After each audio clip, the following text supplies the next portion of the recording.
اللہ کے مقابلے میں آج تم ایک ٹرمپ بت کو راضی کرنے کے میں لگے ہوئے ہو، اس سے بڑا شرک اور نہیں ہو سکتا۔ میں آپ کی اس حکومت کو جعلی بھی کہہ چکا ہوں، آپ کی اکثریت کو جبری بھی کہہ چکا ہوں، اور جعلی اور جبری نظام کے خلاف اپنے جہاد کو جاری رکھنا یہ ہمارا قومی فریضہ ہوگا۔ بہت دل دکھی ہے امت کا، لیکن ظاہر ہے بادشاہتے ہیں، اور کوئی پوچھنے والا نہیں کہ بھائی کسی سے پوچھ لے، اپنے عوام کی رائے لے لے، عوام کیا چاہتی ہے، قوم کیا چاہتی ہے۔ کسی اسلامی ملک نے عوام سے رائے لینے کی ضرورت محسوس نہیں کی، اور اسرائیل کہتا ہے کہ ترکی اور قطر کی فوجیں ہمارے ہاں نہیں آنی چاہیے، باقی آئیں۔ تو سب سے زیادہ مزاحمت کا لوگوں کو فکر تو پاکستان کا ہی تھا کہ پاکستانی قوم کسی صورت بھی، نہ نون کی یہ پالیسی تھی، نہ پیپل پارٹی کی پالیسی تھی، بلکہ یہ تو کئی سال ہو گئے ان کو بیانیاں بناتے ہوئے۔ عمران خان کو یہودی ایجنٹ کہا کہ عمران خان کو یہودیوں کا بچہ ہے، یہ اسرائیل کو تسلیم کرنے کے لیے لایا گیا ہے۔ اس کو تو ایک دو موقع ملے، اس نے تو انکار کر دیا، لیکن اب قوم کو پتہ لگ گیا کہ یہودیوں کا کون ہے اور مسلمانوں کا کون ہے۔ میاں شہباز شریف، آپ کی بہت مہربانی، آپ نے کم از کم قوم کو یہ تو باور کروا دیا۔ دھوکہ دینے کے لیے تو خواجہ آصف کافی ہے۔ خواجہ آصف وہاں جا کے انٹرویو دے امریکہ میں، تو وہ کہتا ہے جی یہ خان کو پیچھے چھوڑیں، آپ خان کو کیوں اس کی حمایت کر رہے ہیں، یہ تو طالبان کا حامی۔ خان یہاں آتا ہے تو یہاں آ کے کہتا ہے جی یہ تو یہودیوں کا ایجنٹ ہے۔ کیسا تضاد ہے اور کیسا جھوٹ ہے اور کیسی منافقت ہے، کاش قوم سمجھ لے۔ اور اتنا بندہ جھوٹ بولے، دھوکہ دے، تو اس کو تو اس کے گھر والے سلام لے کے راضی نہیں ہیں۔ پاکستانی قوم کے قربان جائیں، جو رہ تو تھوڑے گئے ہیں، ساتھ تھوڑے رہ گئے ہیں۔ اب جس طرح وہ، ان کو پتہ ہے کہ جس طرح وہ چل رہے ہیں، ان کو بھی خبر ہے کہ وہ ہم کیسے اپنا معاملہ لوٹ مار والا چلا رہے ہیں اور کس کے سر پہ چلا رہے ہیں۔ میں نے عرض کیا قومی اسمبلی، سینٹ خواہش تھی کو بولے، کوئی کہے، تو آج مولانا فضل الرحمان صاحب جمعیت علماء اسلام کے سربراہ نے آج نمائندگی کی اہل پاکستان کی، اور کھل کے کی۔ میرے جیسے کارکنوں کا دل تو خوش ہوا الحمدللہ۔ اب اسلام کے لیے جو بھی بات کرے گا، مظلوموں کے حق میں جو آواز اٹھائے گا، کوئی ہو، راجہ ناصر عباس ہو یا مولانا فضل الرحمان ہو یا حافظ نعیم الرحمان صاحب، اللہ کرے کہ وہ کبھی کسی زمانے میں کشمیر اور فلسطین کے بڑے چیمپئن تھے جماعت اسلامی والے، وہ بات کریں، جو بھی بات کرے گا میں تو اس کے ساتھ کھڑا ہوں۔ تو آج مولانا نے قومی اسمبلی میں حق ادا کیا، اور کاش ان کی آواز میں اور زیادہ لوگ آواز ملائیں، اور قومی اسمبلی کے فورم میں ہم چاہتے ہیں کہ یہ چیزیں جو ہیں پرامن طریقے سے مل بیٹھ کے، جو فورم آپ کو میسر ہیں وہاں بیٹھ بات کریں، قوم کو قائل کریں، بتائیں کہ ہم یو ٹرن لے رہے ہیں، ہماری 70-75 سال سے یہ پالیسی تھی، اب ہم بدل رہے ہیں، حالات بدل گئے ہیں، اب سختی ہو رہی ہے، دباؤ آ رہا ہے۔ کہیں مشرف نے بھی تو کیا تھا نا، جب امریکہ کا دباؤ آیا کہ دوستی یا دشمنی اگر نہ کرو گے تو پتھر کے زمانے میں پہنچا دیں گے، تو اس نے کم از کم اتنا ضرور کیا تھا کہ تمام سیاسی قائدین کو بلا کے مشاورت کی تھی۔ اور ہمارے قائدین اکثریت آپ کو پتہ ہی، غلام، خاندان غلامہ کے غلام ہیں۔ اس وقت بش تھا، اب ٹرمپ ہے۔ اور صرف وہاں بھی ایک دو بزرگوں نے بات کی تھی کہ امریکہ کی غلامی نہ کرو۔ مشرف سے کہا تھا کہ امریکہ سے دوستی کرنے سے پہلے امریکہ کے دوستوں کا انجام دیکھ لو، حضرت مولانا شاہ نورانی رحمۃ اللہ علیہ نے کہا تھا۔ اور پھر آپ نے دیکھا جو کچھ ہوا۔ امریکہ ہمارے فائدے کے لیے تو نہیں آیا تھا، کوئی دہشت گردی ہمارے ہاں تو نہیں تھی، دہشت گردی تو خود امریکہ کروا رہا تھا۔ اب دنیا میں وہ وزیر اعظم جو عالمی عدالت انصاف نے جس کو مجرم قرار دے دیا اور کہا ہے کہ جس ملک میں جائے اسے گرفتار کرو، اس کا سب سے بڑا حامی اور اس کا سہارا ٹرمپ بنا ہوا۔ اس کو کھلی چھٹی اس نے دی ہوئی ہے بدماشی اور غنڈہ گردی کے زور پہ کہ مارو جتنا مار سکتے ہو، جو ظلم کر سکتے ہو کرو، میں تمہارے ساتھ کھڑا ہوں۔ میں ان کا زمین بھی چھینوں گا، ان کے شہر بھی تباہ و برباد کر کے نئے شہر نیا بنا کے وہاں قبضہ بھی کروں گا، تیرا بھی قبضہ کرواؤں گا، ان سے ہی کرواؤں گا، تم جو دل کرتا کرو۔ اور کاش ہماری اسمبلی سے آواز اٹھتی، مولانا نے آواز اٹھائی ہے، میں خوش ہوں، لیکن باقی پارٹیوں کے لوگوں کو بھی اپنے ضمیر کی آواز پہ لبیک کہنا چاہیے۔ اب میرا خیال ہے کوئی مسلمان ایسا نہیں ہے جس کا ضمیر یہ کہے کہ ان کو مارنے والے ظالموں کے ساتھ ہمیں کھڑا ہونا چاہیے۔ ہمیں جتنا کچھ بھی ہمارے پاس ہے، طاقت تھوڑی ہے زیادہ ہے، اللہ نے ہمیں جو کچھ دیا، ہمیں اپنے تمام تر وسائل کے ساتھ مظلوموں کے ساتھ کھڑے ہونا چاہیے۔ مولانا نے کیا فرمایا ہے آپ سن لیں۔ اللہ کے مقابلے میں آج تم ایک ٹرمپ بت کو راضی کرنے کے میں لگے ہوئے ہو، اس سے بڑا شرک اور نہیں ہو سکتا۔ پاکستان کو اگر بچائے گا تو اللہ کی ذات بچائے گا، اگر پاکستان کو بچائے گا یہ 99 صفات اللہ کے ضمانت دیں گے۔ خدا کی قسم امریکہ نے آپ کے بنگال کو بھی نہیں بچایا، اور آج اگر یہ ملک ٹوٹے گا تب بھی آپ کو نہیں بچائے گا۔ کہیں کوئی ضمیر، کہیں کوئی ایک خود اعتمادی اپنے اوپر، کبھی اپنے ملک اور قوم پر خود اعتمادی۔ اسلامی دنیا کو اس وقت اس نے ٹارگٹ بنایا ہوا ہے۔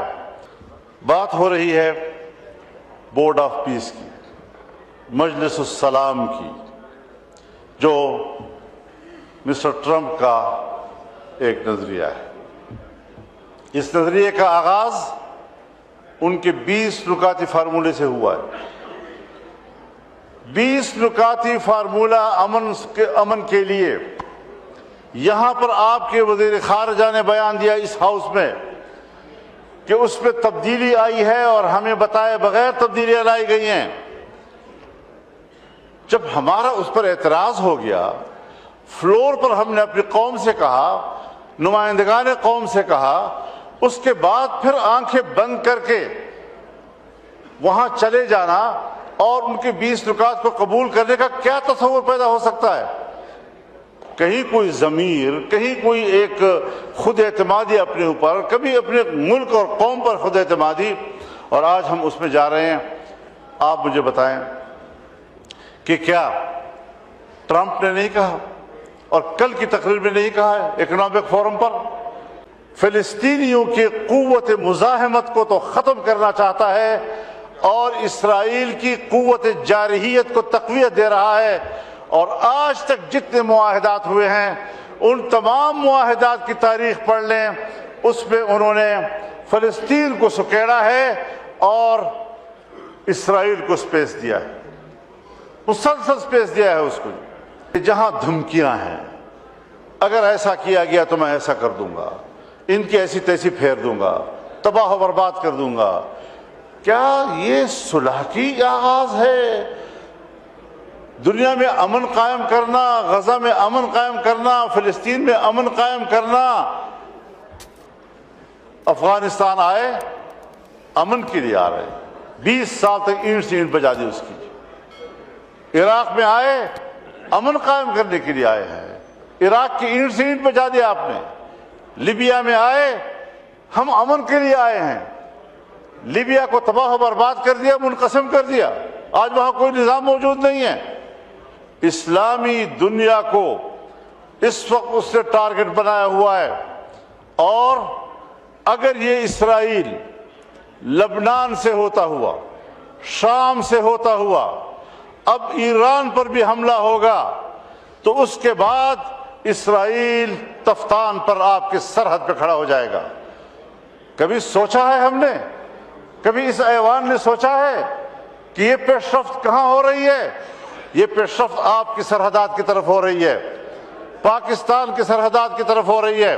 اور میں یاد دلانا چاہتا ہوں، ایک بار پھر اس ایوان کو یاد دلانا چاہتا ہوں کہ جب اسرائیل وجود میں آیا تو اس کے پہلے صدر نے جو پہلا خارجہ پالیسی سٹیٹمنٹ دیا، اس پہ اس نے کہا کہ ہماری خارجہ پالیسی کی اساس ایک نوزائیدہ اسلامی ملک کا خاتمہ ہوگا۔